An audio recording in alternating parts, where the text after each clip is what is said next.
I did. Okay. Yeah, I was going to ask. Okay, great. Oh, do you want to go ahead and share your screen? Or Do. And we want this one. And share. And I'm going to go over here and I'm going to put this guy. And then Norman, if you want to share anything throughout the show, we can switch to you. Okay. Is Michael too coming today or no? Oh, no, it's just you guys. So just no moderator. Wow, that's exciting. I'm moderating. Technically Michael's moderating, but it's that's great. Just a conversation between you guys. So yeah. Okay. So yeah, Jim's out of town, and yeah, I thought it'd be good to have just a conversation with you two. Yeah, we'll just have a nice conversation. All right. So let's start. Ready when you are.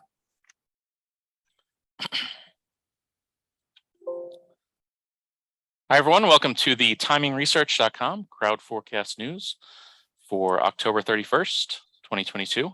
We are recording this at 1 p.m. Eastern Time, and this is episode number 364. My name is David Kosmeter. I'm the creator of timingresearch.com, and today I arranged for Norman Hallett and Michael Filighera to be here, and you should be seeing Michael's screen right now, and I'm going to go ahead and turn over to him. And thank you very much, David. And I will begin by introducing myself. And I am Michael Filighera, and I have several websites, but the ones that we mentioned on this show are tradershelpingtraders.com and logicalsignals.com.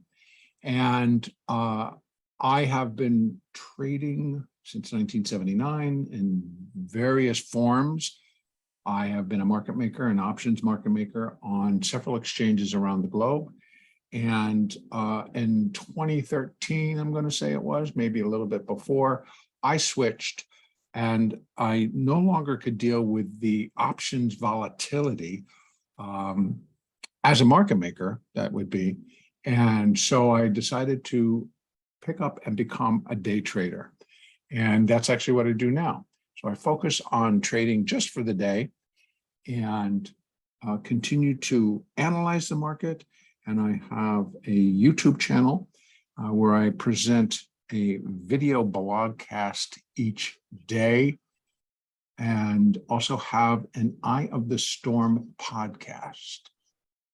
So that's all about me, and I'll turn it over to Norm. For an Hi, Michael. Hi. I'm great to be here. It's great to be here with you. Thanks. I too have been trading since 1979, believe it or not. I think we've talked about that before. No, I think my first positions that I convinced retail clients to go into in options was long gold and silver. And a couple of months later, when they hit their peaks, people were making 20 times their money, but of course would not take the profit. Most of them, the vast majority of them. But even though they took that after 21 straight limit down days in silver, there was still some profit in there. So that experience really got me to understand, first of all, you need to be disciplined to do what you planned to do before you took the trade originally, and not let the workings of the market influence you. And I also learned that that options had its place, and so did futures at the time. I actually fell in love with futures after that. And Michael and I were actually talking before this, before we got on live here, and we're in very interesting markets. You look for markets to repeat themselves so that you can have some basis to go on. Not sure that all of the factors are there this time. Every market is different. Every market somehow is the same. So it's a matter of keeping cool, staying in the zone when you trade, and making decisions on what you want before you begin trading. In fact, I'll be doing a presentation on trading in the zone. In fact, tomorrow, and I'll have I'll give you an idea of how to get in on that when we get further into it. But I'm really glad to be here. Michael, I just already. There's a disconnect with a lot of people between Elliott and day trading. Elliott seems to be such a general approach to the market, and yet you've turned from a general way of looking at the market, in other words, giving it time and so on, in options, to going to day trading. What am I wrong about that? Are most people's concept, is it just my concept that generally day trading and Elliott are kind of a conflict? No, actually, I would say yes, you are wrong about that, but not necessarily. I don't like using that word wrong. Right. I just think it's like when we can open it up a little bit, you might see the connections. So we'll get into that side of the discussion, but Okay. and we'll do that via how we're both going to answer this next question. And excuse me, as we do on this part of the show, or this the Crowd Forecast News, is that we each get to determine or just state what we feel the market is going to do between now and Friday in terms of, is it going to close higher or is it going to close lower? Right now, the market opened, and this was, I believe, this morning. I can't tell you, it might have been Globex. But the market opened at 39.11. So the question is higher or lower on Friday, and then also what we feel the probability of that. And let me give you a heads up. Mine will be qualified. So I leave that totally open. You qualify, because again, you already started the conversation by saying, sorry about this. A lot of sinus is going on here. You've already mentioned this, like there seems to be a lot of disconnect between different markets. And so I think that was a very valuable statement in terms of now being told or asked, gee, Norm, make a call between that for now and Friday. With everything that we're confronting this week, I'm going to leave it right there because I'm going to put a ... And so go ahead and let us know what you think for Friday and what kind of probability would you? Yeah, I also have a condition. I'd have a much better answer for you after today's trading. But you know, it's been wrestling at that 3,900 level today. Mm-hmm. And from what I look for as far as a trigger to go one way or the other, on the daily chart, there is a trigger that's forming. I don't know if you can blow that up a little. I'm going to try. Yeah, And then it does that. Give me one moment. I will be right with you. I'm going to go back and do it again. There. Yeah. Bigger? Yeah, I'm just what I'm looking at is I use that moving average, not the dotted one, but yeah, that one right there. What is that? 50. That is the 50. Okay, well, we'll get it. And the blue, the 20. That's the 20. And the magenta is the 200. And the dashed line is the SMA, and the solid line is an EMA. Yeah, what I'm looking at is I look at the 8-bar exponential moving average when I'm looking at something short term, like what's going to happen this week or tomorrow. And if we close below that today, I would be in the negative camp for the week. Right. But negative to sideways, I see a floor, right around that 3,700 level. So I see a kind of a 200-point range. Well, it was I'm sorry, 3,800 level. Right in, yeah. I just see, some congestion about to occur. And I think later when if I share my screen on some of the other things that I'm looking at, so my feeling is that we're if we close considerably lower, and when I say that, I mean if we close below that 30, I don't know what exact point is with the 8, but if we close it's actually right there against, it's at 38.16. It's the yellow. Yeah, I would be, if we give up today, and close in that area, I would be, I look for sideways movement today. And I do think we're going to be lower today, but who knows? You don't guess, but I would be waiting for the close today to predict what I think is going on for the week. Right. And I would give it probably a if it does close in that area below, say, that 37 or 38.15 area, I would say that we're looking at a 66.67 chance of having a lower Friday from that point. Okay. But I don't see a lot of money being made there. Yes. I fully understand exactly what you're talking about. And as an analyst myself, when we're asked a question like that, it's almost virtually impossible to give a solid answer. And what you were talking about is the technical picture. But what the market is on hold for, as we both know, is the Fed's decision that we will know on Wednesday. So really what we're doing, as Norm said, and as I will back up, we likely are going to stay within a range. Right now, that range is about 100 points here in the S&P, and that's like 39.14 down to 38.17. And those are support levels, and they're Fibonacci support levels. And then according, even with our moving averages, which I also use and Norm does as well, he is feeling that it can come down. And if it breaks the daily, so this is a daily chart, if it breaks the daily 8 and closes below it, that would then put a negative attitude or a negative energy on the market. The fact that it broke so cleanly on Friday above the 50s and then closed left the market in a positive position. And we saw some of that this morning, but it didn't get anywhere because of everything that's hanging over the market. But it did show up, but it just traded in a very tight range.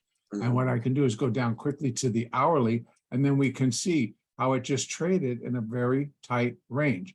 We had sellers, and we had buyers, and we had buyers, and we have sellers. So the range is now been tight. And as I call it, a box. It's trading in a box. And if we were to really look at this via another screen, we could see that box even more clearly as I go down on my chart to like a 5-minute or lower. But I want to go back to that daily chart. So for me, making a call to say, will the market be higher or lower on Friday? I'm saying, I would say yes. And people go like, well, yes, higher, yes, lower. I'm like, yes, to both. And what would be my probability on that? 50-50. And the reason that I'm going to say that, folks, is because of the position the market's in and what really produced this rally.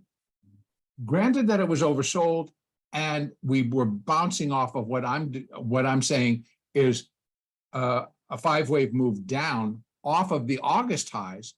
So we would normally get that bounce to begin with. And quite frankly, right now, it is following cleanly Fibonacci levels on the retracement of this decline.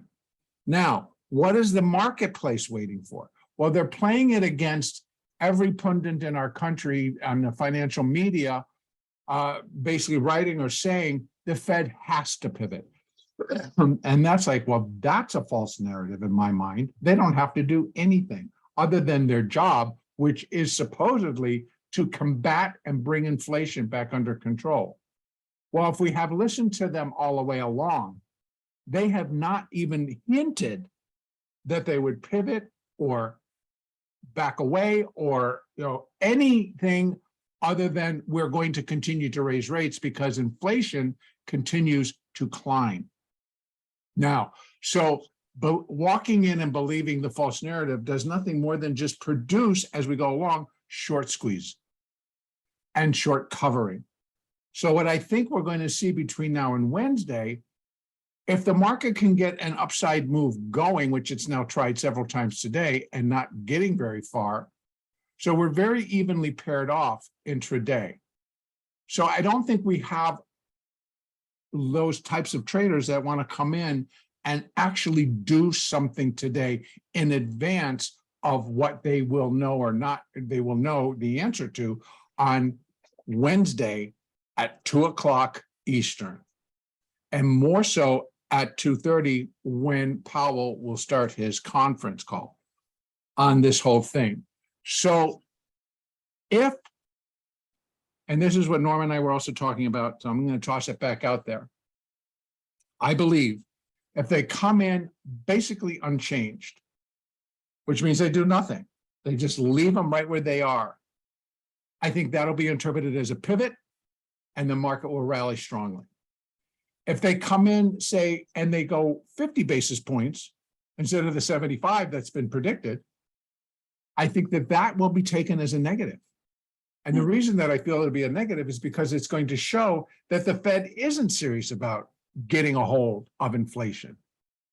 And if retail decides that they're going to come in and buy that because they'll consider it a pivot, that's the biggest mistake they can make. And they're playing right into the hands of the sellers that are out there waiting. And so now I think that if they come in higher than 3/4 percentage point, then the market will absolutely get annihilated. Because that just blows everybody out of the water in terms of, what do you mean you didn't pivot? You went higher than you were expected to go? And that's actually the ticket that I'm now looking for. When the world is looking for, or our country basically, but traders are looking for the Fed to pivot or to give some relief. So we've got pundits out to say, oh, the Fed will never do anything. It's a week and a half before the midterm elections. They don't do anything in a midterm or around an election. It's like, really? Based on what? Some invisible rule that's been written for them? I don't think so. So I kind of can, so we can answer each one of these things. Well, the Fed has to pivot. Canada did, the UK did. It's like totally two different countries facing two different types of situations, both inflationary, but UK was brought on by some silly moves done by a new administration that lasted less than 45 days. And Canada, it's a different system. It's a different economic system that they run by in a financial system. Although, yes, it's the same. We have markets, et cetera, but they're smaller, maybe not in size, all right, and square miles of all the territories put together, but in terms of population versus the United States. So our inflation is going to be different than their inflation. It might be measured the same way, but how it affects everybody could be a little bit different. And they felt at that time they could just kind of like back off of a higher rate right now. But in the United States, we have to remember and consider that in 2008, 2009, at the financial collapse, $8 billion got printed and shoved into the system, basically to corporations, all right? In 2020, $13 billion was printed and shoved into our system, our banking system, to go out there. And what that really tells me, now, yes, they had to really bail out the citizens of our country because of what we were confronting at the time. But since that time, there's still a lot of money in the markets, in the system. And so that is inflationary in and of itself. Well, that is inflation. I mean, that is, I mean, when you have more actual, call it physical dollars represented in the same, producing the same goods and services, Yeah, you're going to have a dilution of value. So it is, you know, I mean, those that look at money supply, and now you're talking like we talked in 1979, where it was all about money supply. That's the only thing we used to watch. right, For right. inflation. But I want to, since we're on the topic, and I know we have a standard number of questions that we need to answer, but I wanted, you know, you have a unique take. You have a more holistic view of things. I have a holistic view, and it's rare to find somebody that has an equal holistic view, but you have it based on, you know, your love of Elliott and how we wave up and we wave down, Right. in a pattern that's predictable. But the idea of inflation, I mean, the world, I think people make the mistake of of not realizing that we're in one world. I mean, we used to say when the United States coughed, the rest of the world got a cold. Exactly, yes. But it's true. It's true of all connectors now. I mean, look at what's happening with the things that we need, the electronic components that we need from China that we're not getting, that holds up our situation. And I mean, to the point where I mean, not only all the bonds that they own in China, I'm waiting for them to sell those. You and me both. That's actually a very good point, because we've been waiting for that. But the idea is that how, and I kind of talked to you about this before we came on the air here. So, but and we wanted to wait till we got here for the answer. But how can we actually control inflation in our country by not somehow paralleling it, or I know we talk to other countries, and I know but they're not doing a very good job in Europe, for instance, because of the energy prices and so on. Their inflation is going rampant. Can we solve our inflation problem? And if it keeps on going up and we keep on trying to solve it through higher rates, isn't that the wrong answer? How do you see the world? Not necessarily. But I've made the following statement within my posts that I do every day and on other shows, and I'll do it again on this particular show. If we go back and we look at different periods of time in our history where inflation was, quote unquote, out of control, and what the Fed ended up having to do in order to gain that control back. And truly what it amounts to is they have to take money out of the hands of everybody. The more money you got, the more money you push in, the more money, you just keep rolling the inflation numbers. So what took place back in 1980 was that Paul Volcker, realizing from history that back in the 70s, if you truly want to fight inflation, then your interest rates have to be above the inflation rate. And what you're doing is you're making money so expensive to borrow that they don't. So you're removing the money from the hands of the people that are desperate to have it for whatever they want to do. They're buying a car, they're paying for something, they're going to buy a house. You've got to slow down the process. You've got to slow down the money, and you've got to take the money off of the table and bring it back in. And then inflation starts to come down, and then so do the prices of goods and services. So right now we're trying to fight an uphill battle by being afraid of upsetting the markets, causing a downturn in the markets that'll really affect the public. So the minute we try to put those two together, you've just walked yourself into an impossible situation, because this comment that we're getting, the Fed's got to pivot. Why? Because that's what you want? Or because you want the market to go up versus the market continuing to go down? Because your positions are long versus your positions are short? That's the whole reason and if the Fed is actually taking that into control, or into their conversation, and also taking into the conversation anything politically being said, we are seriously in some deep trouble. And not only are we setting ourselves up, and I'm going to turn the conversation to Elliott in a minute, we would be setting ourselves up for a literal severe crash. And now I'm going to show you how that can happen, if I may. Yeah, let's see. Because Elliott wave does not take into consideration any economic or fundamental processes. Elliott wave is purely built and demonstrates and shows human emotional reactions. And if we go and we take a look at it, it's like, what are the two emotions, basic emotions that are at play in any market at any given time? Greed and fear. Mhm. And that's it, folks. Yep, they get to walk away happy if they got a good trade, la, la, la, la, la, but they'll fear that they're going to lose it. What happens? I'm short. I fear that it'll keep going up and I'll lose.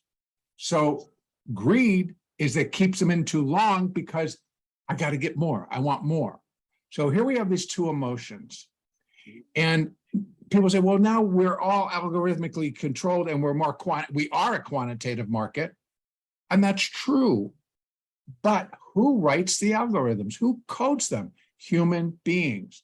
So there are a bunch of if-then statements that really are kind of go into play. Now, going back to Elliott. Elliott wrote the principles, and if we follow them cleanly, they continue to demonstrate and give us the possibilities. But as I have grown in experience with Elliott, there are times when, and I suggest and I try to encourage people, don't count too fast. So, and I think, and I put this here based on the input that I was getting from a lot of people that follow me on YouTube. And I wanted to show, okay, we'll go with this. But just recently, and here because of the S&P, I've now had to change. The different colors represent different degrees. So this kind of orange one, that's minor. The yellow is intermediate degree, and the green is primary degree. So if we're starting at the top here, that blue, it's very big, that's a super cycle degree. Next down is cycle degree. Next down is primary degree. Next down is intermediate degree. What we're working on is a super cycle wave for correction. What's that going to consist of? 3 waves of cycle degree labeled ABC, 3 waves, and then within that, 3 waves of primary degree labeled A, B, and a C, etc., all the way down to that intermediate degree. So I feel that this has now got an opportunity or a chance that we counted too fast. So if I have to drop this down, and this is an intermediate degree wave A, and this is an intermediate degree wave B, maybe this level here, finished intermediate wave C, and primary wave A. So what we're looking at staring us in the face, this is only just a possibility, folks, and no way on God's green earth that I'm saying this is what's happening. But Elliott wave allows us to give a preferred and an alternate type of a view. And this would be the alternate right now. Because if the Fed pivots, if the Fed relaxes and does nothing, if everything that comes out is interpreted as bullish, we will go above 4,000. We will head above 4,300. Before it's all said and done, this market will go. Why? The pent up energy, the human emotional reaction will take this thing through the roof. First, you're going to have everybody that remains short scrambling to cover and get long. Plus everybody that just wants to jump back in, plus. The emotions will be just get in. What's that going to produce? Boom, boom. Now, if indeed it's a B wave, it's understanding the Elliott that a B wave is a sucker play. And I mean S-U-C-K-E-R, sucker. And what I mean by that is they're deceptive, they're quick, they're false, they're breakouts that mean nothing. And so, and what really is taking place here, the Fed has to pivot. Why? Well, just because they have to. Okay, what evidence can you show me that will give the Fed a solid economical and a reason that they can pivot on not raising as much as they're expected to or leaving them unchanged? That would be a pivot. What's going to create that type of a situation? Proof that inflation actually is subsiding, that inflation is actually coming back down. Where are we going to get that from? Well, we've got some figures on Thursday, and then we have more figures on Friday. Then Good Friday is the employment situation. So we're sitting between a rock and a hard place. Because if that employment situation comes out, which I fear it will, to show that more people are getting jobs, which by the way, makes my heart feel good, because, you know, they're going to be making money and they're going to be able to support their family, et cetera, et cetera. But as far as like the inflation fight, it's inflationary. It's an inflationary thing. And then what happens on top of all of that, folks? We have wage inflation. All of you that have jobs, are you not now looking at your employer going like, excuse me, but it's costing me more to fill the tank with gas to heat my house and also just to live. We all go to the grocery store. We all know this is real. So, well, let me ask you something, Michael. Yeah. I want to ask you two things. One is that, you know, the Fed has been pretty clear about what they're going to do, what they want to do. Absolutely, you're right. I mean, they've been, unbelievably transparent, almost to a large degree, how they what they're looking for in order to stop this. They've already announced Right. a 3/4 level shot, all but doing it. And, you know, anticipating anything other than that, yes, I mean, they don't have to, but I think it's a high probability. But the other thing I wanted to ask you is that you just mentioned something about Elliott giving you a primary, kind of a primary look at things. I forgot exactly the term you use. And but it also gives you an alternate, Right. kind of a plan B. Right. How do you identify what the primary is and what the alternative is? Alternative almost means lesser, but it's another if-then situation. Well, actually, it's kind of the I wouldn't say lesser. It just is the alternative. So what I attempt to do each day, based on my experience with Elliott, is if I'm going to provide analysis, I provide both look if the market goes up and the look for when the market goes down. Mm-hmm. Both are applicable. Now, on this case, we're looking at a daily chart. So I'm looking at a much bigger picture. And this picture, when it moves above resistance, when it moves above certain levels, it is negating a wave count very often. So if indeed, if this is an intermediate wave 2, where would it break that pattern and become invalidated? Unfortunately, it would have to break above 43. Right. What was that high? 43.15. It would have to break 43.15. No, actually 43.27. I remember the high very well. It would have to break that high to invalidate it, because what the rule states is that wave 2 cannot retrace more than wave 1, because then it's not a wave 1. Or it's not a second wave, right? It's something else. That's how far I'd have to wait to declare that this, I'm taking it all down, and this is the primary B wave is down here. Excuse me, primary A wave is down here, and we're in the primary B wave. Now, what also we're able to do under Elliott, we use Fibonacci. So it's understanding what the Fibonacci relationships are between all of these marks. All of these wave patterns. Now I'm on a daily. So what I'm doing now is I've drawn for a wave 2, right? What we understand is that wave 2 corrects wave 1. Wave 4 corrects wave 3. So I want to now look at the retracement levels for a wave 2, and that's what these are representing. What are the most common for a wave 2? 50% to 61.8%. Retracement of that first wave. Well, we made it up to the 50%. We're hanging out, but I'm telling you right now, if we get what everybody's thinking we're going to get, that one comes in. But guess what? I think that one can come in on the hype, on the nervousness between now and Wednesday. They could take it up to here, and that's going to even put more false narrative out there. Look what the market's doing. They're pricing it in. No, they're covering and they're scared. That's more like. So I think that what we really are trying to do. And again, what is that? What did I say before? What Elliott really does measure human emotional response? Well, I'm afraid. Well, that's an emotion. I fear. That's another emotion.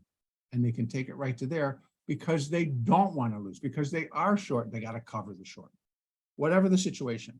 So we have those in place that also give us a lot of clues as to what this larger outcome may or may not be.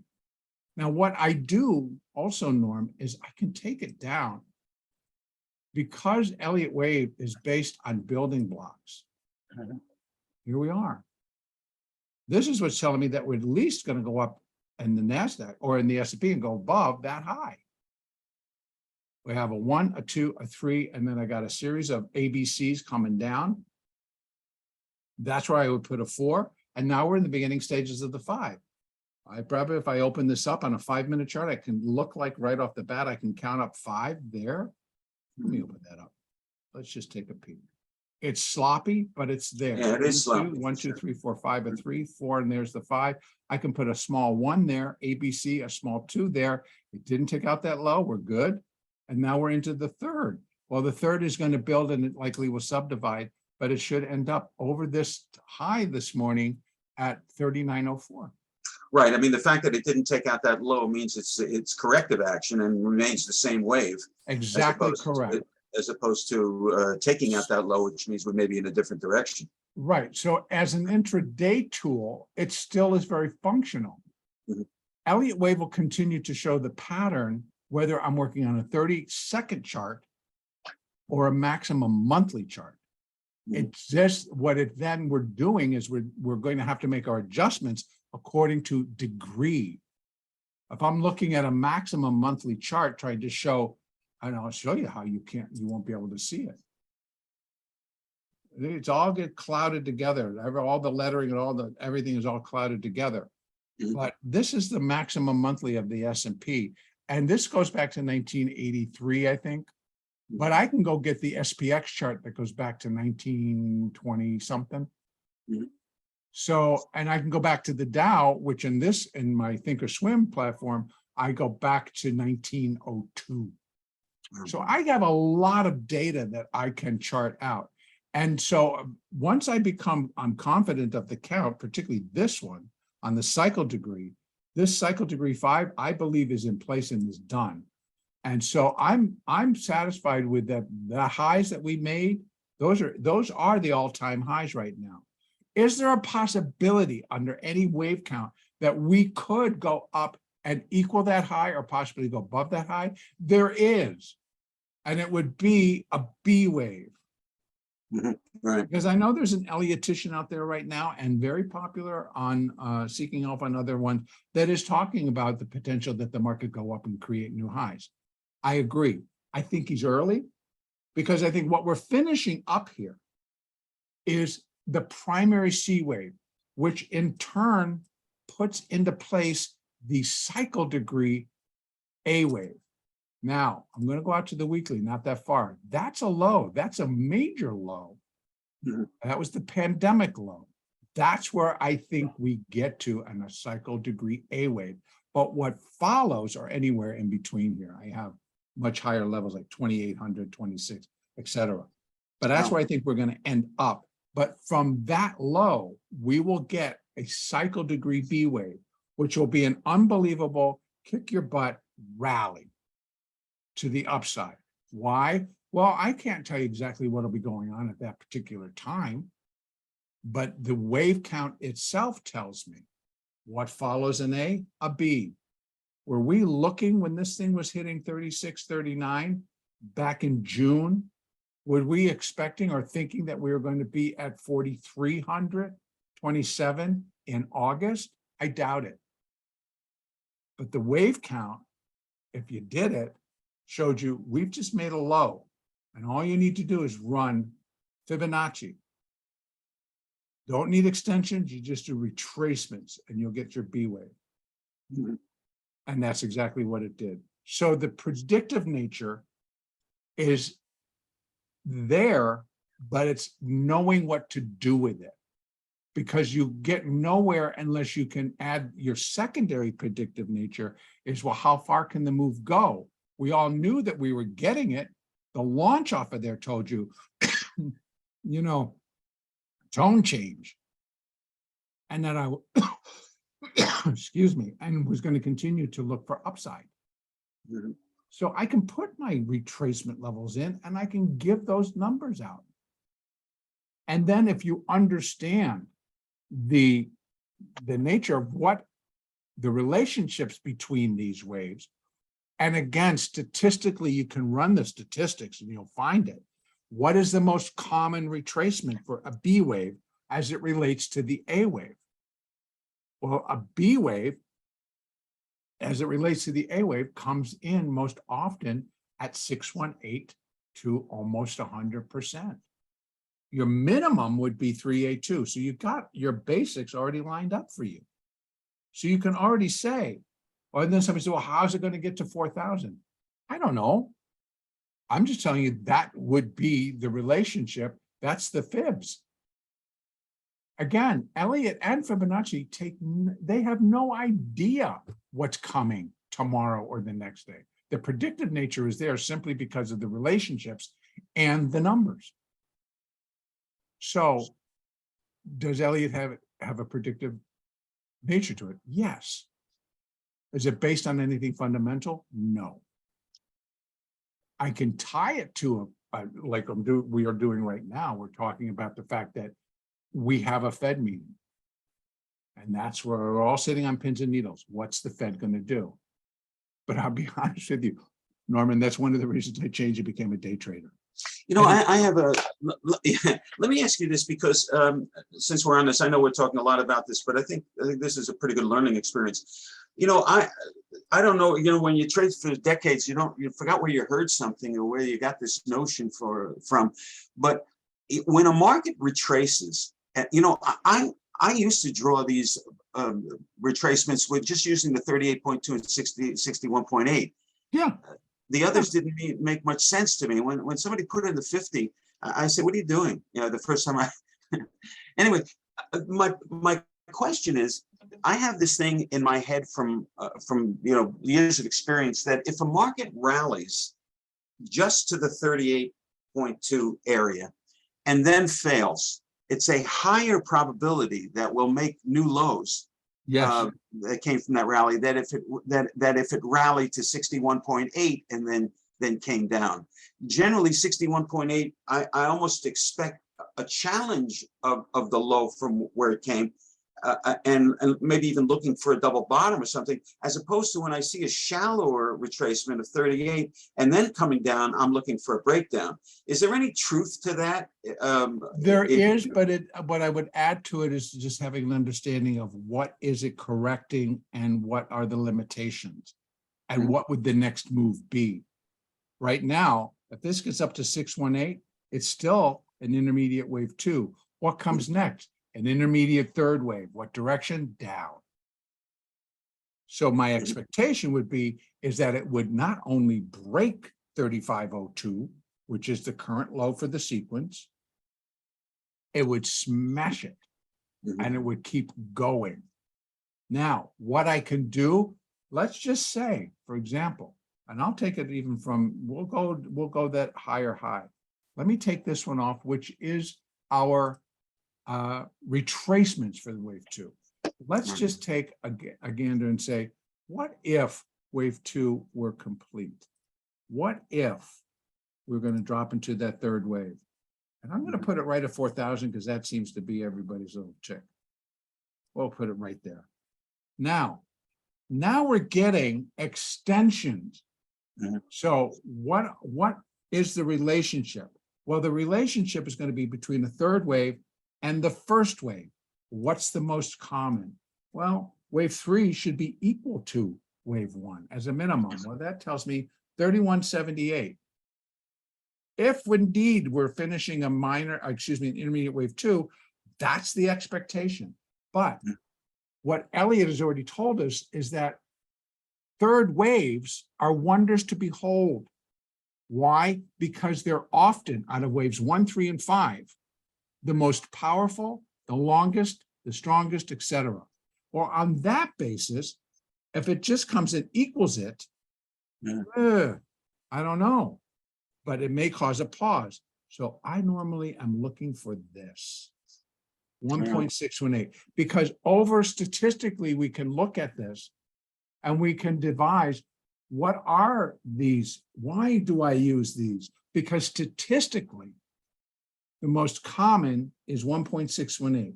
The next is 100. The next is 1.236, et cetera, et cetera. Mhm. Are there times when it'll surpass that? Absolutely. Because again, I can't tell you why is it going to drop into the third and how hard is it going to fall? Right. But we know statistically that's where it should likely come. I can't tell you what's going to kick it down there. Now we can add to that if we want to. Well, you know, the Fed's meeting on Wednesday. What if they raise it 1%, 100 basis points? What if they raise it 125 basis points to show their sincerity and getting a hold of inflation and getting a hold of it now before we get into the Christmas season? Yeah. You may Well, see everybody will hold them 2,600 responsible. overnight. Yeah. Yeah, we could go there overnight. And that's what people don't look for. Right. Now, if they do, and I have to switch all this down and put that A here, this, I would tell you, the story turns, and I'd be looking for that B wave to go above 43.23 because of how far down we went. I'm looking for it to break that in a heartbeat and likely get itself up to here. And this is why, ladies and gentlemen, we've given a conditional We do. We to do. the end of the week, because you know what the Fed does is going to be very, very key. I agree. Right. It's just, it's too hard. And I find so often that, and I'm sure, Norman, you get the same thing. The public is the public and retail is retail, but they're looking for something to hang on to and then turn around and say, but you said. Right. And then that forces us, folks, to make the statement and say, but no holds barred. You can't be held to that. That's why when you enter a lot of orders with your broker, if your broker's walking onto a floor or sending it to the floor, they're not held. You can't hold them to the price. And that's just the way it is. And so unfortunately, is Elliott perfect? No. The principle itself is, but how it's interpreted and how others use it is not. And I actually, and not that I credit them for being such great teachers, but they were. I learned from Robert Prechter and Dan Ascani. Dan Ascani and I have gone on to be pretty good friends and did a lot of publishing together. When I lived in Europe, did webinars, and not webinars, they were seminars back then. We did seminars on Elliott. And so I find that when I can keep myself totally outside of what could happen economically, what could happen, I'm able to make a call. And again, one of the biggest examples that I have is back in 1990, when I was getting signals as early as March and April of 1990 that the markets were going to go through a major correction. And I was like, what are you kidding? No way. We're doing great. Everything's fine. What's going to cause it? I said, I have no idea, but I'm going to tell you. So as a market maker on the floor at the time, I was buying puts in the index out of the money puts in the index. And I was just placing money and saying, I will commit this amount to that action. Well, then August came along. And then Saddam Hussein decided to invade Kuwait. And the price of oil jumped $40 in about 30 seconds. And what did the market do? Puked all over itself. The same people that sold me all their puts came back, please, can you sell them back to me? I'm like, no. Sorry, I can't. Supply and demand. So it's really, it just comes down to how you interpret it, and you don't break the rules. Elliott set the rules to protect us as the analysts. If you break a rule, your count's most likely incorrect. Right. You didn't state the rule correctly, right? Right. Right. Right.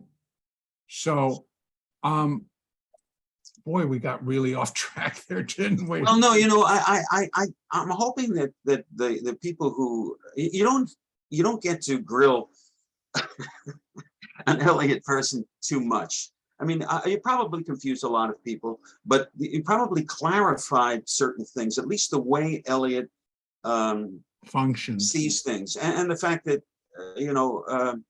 that Elliott has, it's like any other form of analysis. It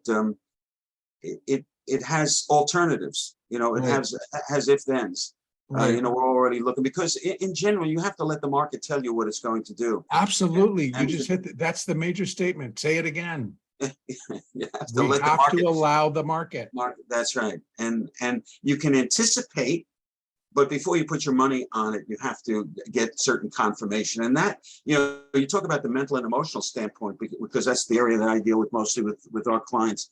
The whole thing about anticipating something, and when you, for instance, anticipate two moving averages crossing, the shorter above the longer, you want to take that long trade before it it looks so obvious that it's going to cross. And by getting in a little early, you're going to reduce your risk if it's going to be at the same point. You're going to extend your profit potential by doing that. But of course, at the same time, you're giving it a much lower probability because you're not letting it confirm.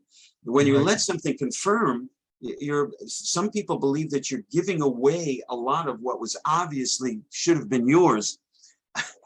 So everything, you have to decide which, you have to wait for confirmation. And if you don't like the way, if you believe that you're giving away too much with confirmation, there's so many ways to confirm markets: on volume, on averages, on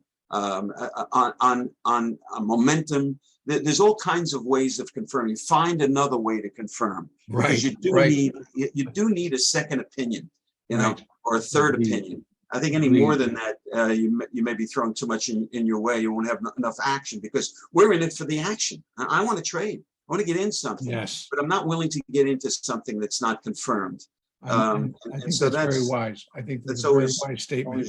The way it's going. Now, when I'm in my trade room or just talking with someone through coaching, I talk very strongly about mindset, and how I find that if even day trading or even just position trading, your mindset is vital to your decision process.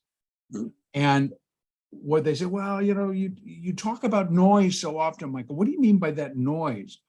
And I said, well, the noise is everything that comes at you from CNBC, Bloomberg News, this analyst, that analyst. And what truly I find to be the greatest source of noise is what's being chattered about in between our own ears, and that's our own mind. Your own mind is going to just work you to your last straw. Getting in too early is because, or getting in too late, fear of missing out.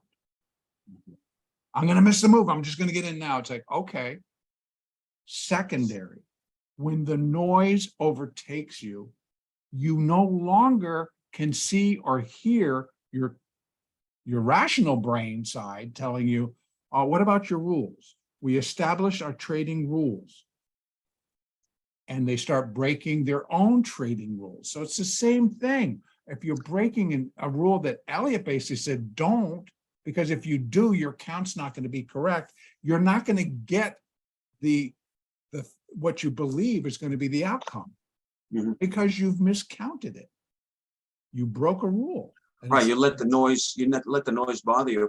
But, the idea of peak performance, the idea that we like to say that we treat our clients as athletes, and that we know that we're controlled by the subconscious mind. Whatever we believe, whatever our subconscious mind believes is true for us, that's the way what that is by the way you act. You know, if Right. you continue to chase markets, as you fear to get in, and then greed takes over on the other. You know where the issues are, and Right. in order to Right. fix that, you've got to get yourself back into an alpha beta brainwave state, so that you Yes. can create new neural pathways and a new neural net, which is Yes. with a basis of what the subconscious mind works on, and then make that happen. But at the same time, you know, I always advise that traders take a look back at their system, or at least review their rules before they start. Your conscious mind can only think of one thing at a time. And if you put your rules in front of you, and make the commitment to follow your rules before you start trading every day, even, and you know, you don't want to make your rules into paragraphs. You want to make it into bullet points that are easy to interpret almost at a glance, so Right. that you can take one. It only takes 30 seconds really to run down your rules, but by doing that, you're occupying your conscious mind, allowing it to. Now, of course, as the day goes on, and if you're crazy enough to be watching the TV, other than when a report or whatever comes out, you're filling your mind with opinions that are going to take you off your plan. Right. And you know, I mean, all we are, it's just us and our computer. So, I mean, we have to watch what we take in. And Right. if you find yourself somehow involved in opinions, and in that confusion that you mentioned, it's best to find a tool. I mean, we use either our 4-minute drill for traders or our mastery minutes, or something you can input again and really shock yourself back into your rules. Right. Because Now- it takes, you know, when we sell in sales, they used to teach us to kind of shock people in a way, make a shocking statement so that they get off their objection, and then you go in with another benefit. You got to Right. kind of use that on yourself. You know, Yes. you've got to reaffirm, you know, all the fact that you're a trading athlete, and that you're here to perform, and you're not here to state opinions, or you're here to execute what you have already tested as something that's Right. going to work for you in the long term. Right. So, you know, what you're saying about confusion is that muddling of allowing Of the ourselves. wrong kind of input, you know. And having said everything we both have just said, let's conclude today. Again, I want to give us time that we can reintroduce ourselves and where people can find us. But I want to go back to that first question now. And we're going to keep it short and keep it concise. But if I had somebody to say higher or lower on Friday, now I can put some parameters around that, can't I? Mhm. It will move higher if the Fed pivots or leaves it unchanged. If the Fed comes only at a 50 basis point or lower, I find that to be negative and the market will tank. If the Fed comes out with, again, they do any type of a pivot or leave them unchanged, we go up over 4,000. If the Fed comes out with 1% or 100 basis points or higher, we collapse. So I'm going to now turn it back over to you and say, quantify that. And then we're going to give our closing remarks. And Yeah, I think if I had to state it in short order, it's if the market today washes out, closes on a more dramatic low than just 40, 50 points. If we're down at 80, 100, 110, that kind of thing, I'd be looking for a continuation this week, or at least on through Wednesday. But then a rally into that range, that 200-point range that we identified in the beginning of the day. So I do see it sideways. We'll see what the Fed has to say, but the last time it didn't do much for the market, but we'll see what happens this time. So we are. So Norm, how can people get a hold of you? the best way to do it is just go to start with a THE, thedisciplinedtrader.com. David, thank you for posting it. And when you get there, you'll see a black strip where you can opt in for, and it's a free thing, opt in for my 4-minute drill for traders. It's that between the eyes. I've recorded 208 of them over a 4-year period. I stopped a few years ago, but it's a way to motivate yourself. But by getting on that list today, I'll be able to send you an invitation to my presentation tomorrow on what we've been talking about, and as far as peak performance, and actually trading in the zone. You know, we've heard Mark Douglas talk about it. May he rest in peace. But the idea of how to, I've got 4 keys that I want to give you about keeping you in the zone, staying away from that noise that Michael talks about, because that's really the key for you. If you can stay away from the noise and stick to your plan, good things happen as a trader. So opt in at the disciplinedtrader.com. You'll see the black strip for the 4-minute drills, and I'll send you the invite for staying in the zone. And it's been great being with you, Michael. It's been great being with you too, Norm. Again, I'm Michael Filighera. Here are a couple of email addresses. Yeah, that was great. We have logicalsignals.com, tradershelpingtraders.com. If you would like to send me an email, you should be able to get a hold of me at either one of those addresses, but I'm now going to give you a third, which you would get directly to me, and I always answer my email. So if you have a question or you have something that you want a little bit more information about, please feel free to contact me. And that email address is michael@mjf1partners.com. And I want to thank you, Norman, for being on this with me today. It was great fun. It was nice and relaxed, and we both got to, I think, put out some very valuable information. And David, back to you.